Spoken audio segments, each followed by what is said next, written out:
Hello hi good evening everyone welcome to yet another session on English vinglish. And आपने कल एक notice देखा होगा, आरपीएससी की तरफ से असिस्टेंट प्रोफेसर वैकेंसी को लेके एक नोटिफिकेशन आया जहां पे उन्होंने बात करी कि हम आपके फॉर्म्स को दोबारा से रीओपन कर रहे हैं because of certain new rules that they have included. And काफी टाइम से ये टॉपिक आपका हॉट टॉपिक था, काफी चर्चा में चल रहा था, काफी हम डाउट में थे कि एक्चुअली में what are they planning to do. And यहाँ पे जिस भी बच्चे ने वो फॉर्म पहले भरा था वो भर्ती इन्होंने रद्द कर दी है, वो स्थगित हो गई है। अब इन्होंने बोला है कि आपको फिर से आवेदन करना होगा।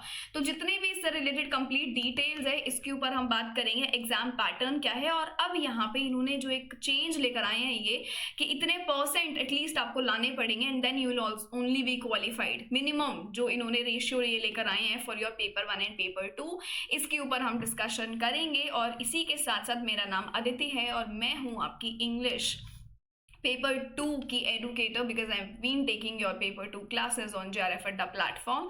और ये चैनल एक इनिशिएटिव है जहाँ पे आपको सारे जॉब रिलेटेड अपडेट्स देखने को मिलते हैं। UGC net, set, PhD, AP, जो भी आपको अपडेट मिले वो सब आपको यहाँ पर मिलेगा। एंड रिसेंटली कल भी मैंने एक शॉर्ट आपको दिया था जहाँ पे आरपीएससी के डिस्कशन के ऊपर मैंने बात करी थी, बट डिटेल्ड सेशन आपको यहाँ पर आज मिलेगा। तो एक बार आप मेरे साथ इनका नोटिफिकेशन देखिए और यहाँ से आपको काफ़ी चीज़ें जो है वो क्लियर हो जाएंगी। सो ये नोटिफिकेशन आप देख सकते हो 18th कल ही रिलीज हुआ है जहाँ पे इन्होंने बोला है कि अब आपको ऑनलाइन आवेदन करना होगा 30 विषयों में 574 पदों पर ये बात कर रहे हैं। जो आपको दिसंबर 2024 में देखने को मिली थी वो 575 पद की थी, यहाँ पे 574 पद आपको देखने को मिलते हैं। और इन्होंने बोला है कि इन पदों हेतु पूर्व में आवेदित अभ्यर्थियों को अब नए सिरे से आवेदन करना होगा, नए तरीके से अब आपको यहाँ पे आवेदन करना होगा। तो आपको ये लिस्ट अब देखनी पड़ेगी। ये सारी सब्जेक्ट्स हैं जिनके ऊपर ये पोस्ट रिलीज हुई हैं। जैसे हिंदी में 58 हैं तो इंग्लिश में 21 है, Sanskrit 26, Urdu 8, Persian 1, botany 42, chemistry 55, maths 24, physics 11, zoology 38 और ऐसे करके आप ये सारी देख सकते हो। इकोनॉमिक्स 23, बिजनेस एडमिनिस्ट्रेशन के 10, जियोग्राफी की काफ़ी अच्छी हैं 60, लॉ में 10, history 31, sociology is also good 24, political science great 52। ये सारी आपके लिस्ट है जो आप अच्छे से यहाँ पे देख सकते हैं। अब इसके साथ साथ यहाँ पे कुछ और चीज़ों पे हम बात करेंगे। तो ऑनलाइन एप्लीकेशंस आपके यहाँ पे स्टार्ट हो गए हैं और यहाँ पे ये इन्होंने एलिजिबिलिटी की बात करी है। तो हम सबको पता है कि 55% मार्क्स हमें हमारे रेलेवेंट सब्जेक्ट में चाहिए होंगे मास्टर्स में, तो वही बात करिए। इसके अलावा कैंडिडेट के पास एक नेट होना चाहिए या फिर आपके पास अपना CSIR हो या फिर आपके पास अपना स्लेट और सेट हो। तो ये आपको यहाँ पे ध्यान में रखना पड़ेगा। ये इन्फॉर्मेशन आप इधर देख सकते हैं। और उसके बाद यहाँ पे इन्होंने कहा है working knowledge of Hindi written in Devanagari script and knowledge of Rajasthani culture. Rajasthan से रिलेटेड पूरा का पूरा वो जीके भी हमारा आता है जो एक जनरल पेपर है, तो ये उसकी बात यहाँ पे देखने को मिलेगी। एंड इससे रिलेटेड ये जो हमारा आवेदन है उस पर यहाँ पे इन्होंने बात करी है कैटेगरी को लेके। और कैटेगरी में एक चीज याद रखनी है, if you don't belong to Rajasthan और आप दूसरी कैटेगरी से हैं और आप दूसरे स्टेट से हैं और आप राजस्थान में अपना पेपर देने आ रहे हैं तो आप यहाँ पे जनरल कैटेगरी में ही काउंट किए जाएंगे। ये गलती बहुत बच्चे करते हैं, मेक श्योर कि आपको यहाँ पे पता हो। उसके साथ साथ कुछ और इम्पॉर्टेंट इंफॉर्मेशन जहाँ पे ये बात कर रहे हैं, ये आवेदन आपको करना होगा ऑनलाइन लिंक आपको अप्लाई करना है। आपके पास SSO पोर्टल यहाँ पे है, SSO ID या OTR, ये 2 चीज़ें हैं जिससे आपको ये फॉर्म फिलिंग का प्रोसेस शुरू करना है।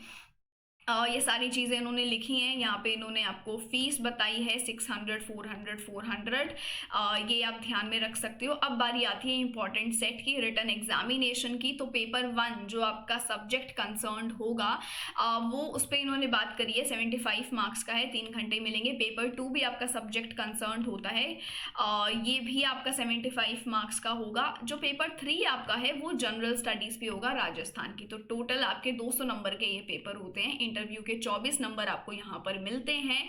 इसी के साथ साथ एक नया रूल जो इन्होंने इम्प्लीमेंट किया है उसके ऊपर इन्होंने बात करी है कि आप की यहाँ पे एक लिस्ट बनाई जाएगी और जितने एग्रीगेट मार्क्स आप लेकर आएंगे इन रिटन एग्जामिनेशन और इंटरव्यू में, वहाँ से डिसाइड किया जाएगा कि आप एलिजिबल हैं या नहीं। अगर आप ये एग्रीगेट लाने में फेल हो जाते हैं, या जो मिनिमम ये बोलते हैं कि आपको 36% लेकर आने हैं हर पेपर में, तो हम क्या करते हैं जनरली अपने सब्जेक्ट कंसर्न पेपर में तो हम बहुत एक्टिव रहते हैं, बट हम पेपर जो हमारा 3 ये जनरल स्टडीज़ है उसमें हम सोचते हैं कि इसमें कम पढ़ लेते हैं और कवर अप कर लेंगे हमारे सब्जेक्ट कंसर्न में। बट अब इस चीज़ से काम नहीं चलेगा। क्यों? क्योंकि यहाँ पे आपको हर पेपर में 36% लेकर आने हैं और एग्रीगेट होना चाहिए रिटन का 40%, तो ये आपको ध्यान में रखना पड़ेगा।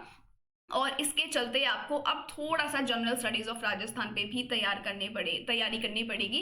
एंड ऑल्सो ये जो अपडेट आया है, इस अपडेट से उन लोगों को बहुत फायदा होने वाला है जिन्होंने पिछला अटेम्प्ट मिस कर दिया था, या फिर तब तक आप एलिजिबल नहीं थे, maybe you are in your masters final year, तो अब आप दे सकते हैं। जब तक हम इंटरव्यू पर स्टेज पर पहुंचेंगे आपके पास अपना मास्टर्स हो जाएगा, आपका मास्टर्स आ जाएगा, या आपका जो नेट है वो क्वालिफाई हो जाएगा। UGC net December is your main target. तो काफ़ी सारी चीज़ें अब अलाइन हो गई हैं। आप अगर किसी भी एलिमेंट से अगर लास्ट टाइम एलिजिबल नहीं थे तो अब आपके लिए ये एक अच्छी अपॉर्चुनिटी है। बट जिन स्टूडेंट्स ने ऑलरेडी भर दिया था उनको यहाँ पे पूरा तैयार फिर से फॉर्म भरना पड़ेगा, और ये नया रूल आपको यहाँ पे ध्यान में रखना है। ठीक है, तो इस नए रूल की यहाँ पे बात करी गई है। मेक श्योर कि आप इसको नोट ज़रूर करें।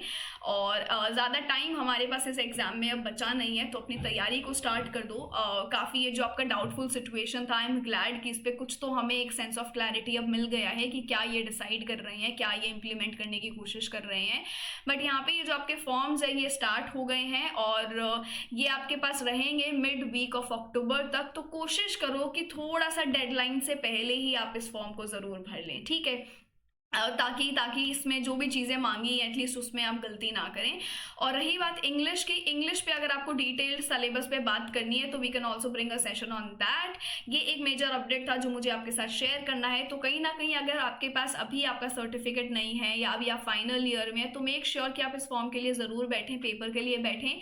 जब आप इंटरव्यू के स्टेज पर पहुँचेंगे तो आपके पास ये सारे डॉक्यूमेंट्स आ जाएंगे। UGC net is also in the corner, December is your main target. काफ़ी सारे पेपर्स आपके अलाइंड है दिसंबर के महीने में, तो कोशिश करो कि काफ़ी अच्छे से आप इन सब पेपर के लिए तैयारी करें। और ऐसे ही और अपडेट्स से जुड़े रहने के लिए इंग्लिश को आप फॉलो कर सकते हैं, सब्सक्राइब कर सकते हैं। इंग्लिश से रिलेटेड सारी क्लासेस मैं आपके लिए लेकर आती हूँ JRF अड्डा प्लेटफॉर्म पर हर शाम 5 बजे, और ये टेलीग्राम ग्रुप है जिसे आप ज्वाइन कर सकते हो, जहाँ पे आपको इन सब सेशंस के रिमाइंडर्स मिल जाएंगे, दे दिए जाएंगे। आपको यहाँ पे रिसोर्सेज शेयर कर दिए जाते हैं रिलेटेड टू PhD, जॉब और कॉल फॉर पेपर अपडेट्स। ठीक है, तो इसी के साथ साथ thank you so much. Will see you another day with another update, but तब तक के लिए take care of yourself. Bye bye.